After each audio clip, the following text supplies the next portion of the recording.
1901 करोड़ 31,64,000 रुपये का बजट महापौर ने प्रस्तुत किया। आय और व्यय में निगम को 57,71,000 रुपये का फायदा हुआ। महापौर ने अपने कार्यकाल का अंतिम बजट पेश किया है।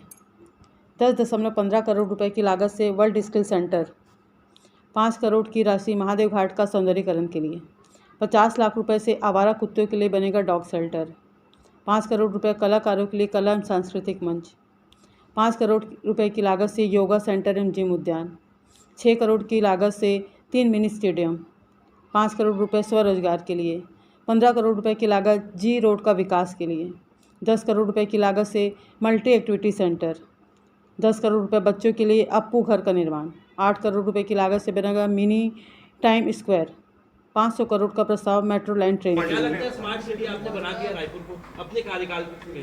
देखिए, निश्चित तौर पर मैं दावे से कह सकता हूँ ये यही तालाब है, ये यही गार्डन है, ये ऐसी कई सारे चौक चौराहे हैं, ऐसी कई जगह है जहाँ पर हमने निर्मित की है। और स्मार्ट सिटी ऐसा नहीं है रायपुर इतनी जल्दी, मतलब आज हमको पूरे देशों में हम लोगों को आज राष्ट्रपति और प्रधानमंत्री से इनाम मिल रहा है, तो ये इस बात का सबूत है कि हमने अगर कुछ काम किया है तब तो हमको इनाम मिल रहा है। ऐसे थोड़ी हमको इनाम मिल रहा है। अभी 20 तारीख को पानी के लिए अमृत मिशन और जल आपूर्ति जो 24/7 चालू किया है, उसके लिए टोटल पूरे देश से सिर्फ 20 लोग का चयन हुआ है जिसको राष्ट्रपति महोदय सम्मानित करेगी। तो ये हमारे सबके लिए बहुत बड़ी गर्व की बात है।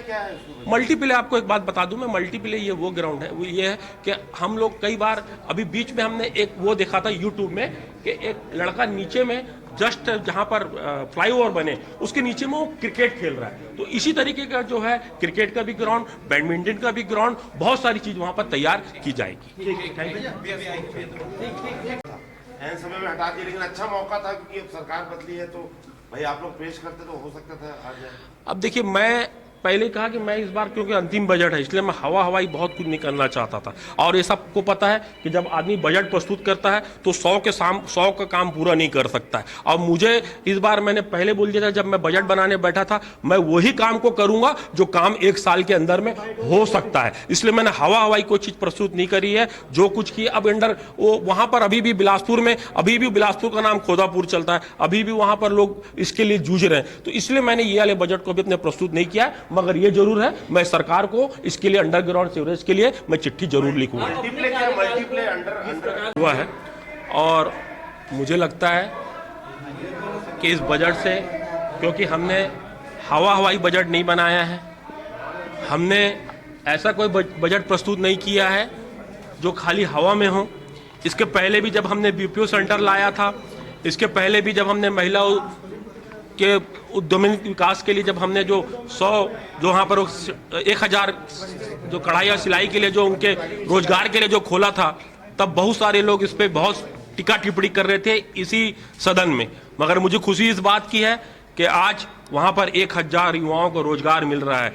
आज बीपीओ सेंटर में कलेक्टर महोदय भी अपने लोगों को वहाँ पर जो बेरोजगार उनके पास जाते हैं उनको रोजगार के लिए वहाँ पर भेजते हैं।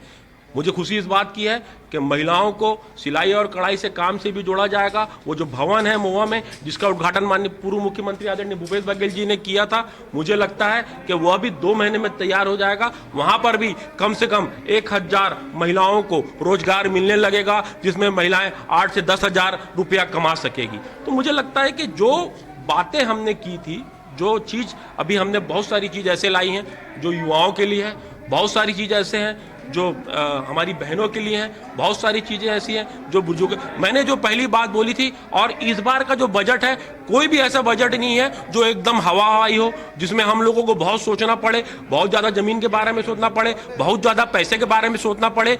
हमारे पास पूरा जितने बजट मैंने भी लाया है ये पूरे के पूरे इसी साल पूरे होंगे, ऐसा पूरा प्रयास किया जाएगा। क्योंकि 8 करोड़ 10 करोड़ के ऊपर हमारा कोई भी ऐसा हवाई बजट नहीं है। हाँ, मैंने जरूर एक मेट्रो रेल, आप सबको पता होगा कि मैं बीच में बाहर फॉरेन गया था, वहाँ पर मैंने मेट्रो रेल के लिए पूरी मॉस्को में जब गया था तो वहाँ पर मेरी पूरी मेट्रो रेल वाले से बात हुई थी। वहाँ की सरकार ने मुझे आमंत्रित किया था तो मैंने उनको भी आमंत्रित किया है। अभी उनसे लेटर वेटर जारी है, लगातार वो हमको मेल करते हैं, हम भी उनको मेल करते हैं। तो मुझे लगता है कि जब वो आएंगे तो पीपी मॉडल पे जो लाइट रेल में जो उसका सपना है, जो मेरा एक बहुत बड़ा ड्रीम है, जो मेरा एक बहुत बड़ा सपना है, मुझे लगता है वो पूरा होते दिखाई देगा। इसलिए मैंने बात यह है कि वो गेस्ट हाउस के जैसे उपयोग किया जा रहा है। उस भवन का, उस सामुदायिक भवन का गेस्ट हाउस के रूप में इस्तेमाल किया जा रहा है। पहली बात। दूसरी बात, उसमें सारा पैसा स्मार्ट सिटी लिमिटेड के द्वारा खर्च किया गया है।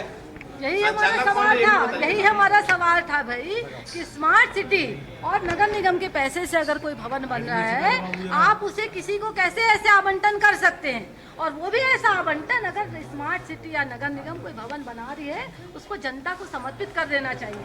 जनता को फ्री में दो। आप तो उसको लेके बैठ गए हो। और रही बात कौन सी समिति है, उसका नाम है सद्भावना समिति, जो एक 2 लाइन का जो प्रपत्र आया है, जो फाइल में 2 लाइन के प्रपत्र का जो जिक्र है, उसमें राष्ट्रीय सद्भावना समिति लिखा है, और उसके नीचे में श्रीमती शकुन डहरिया ऐसा उसमें लिखा है। ठीक है।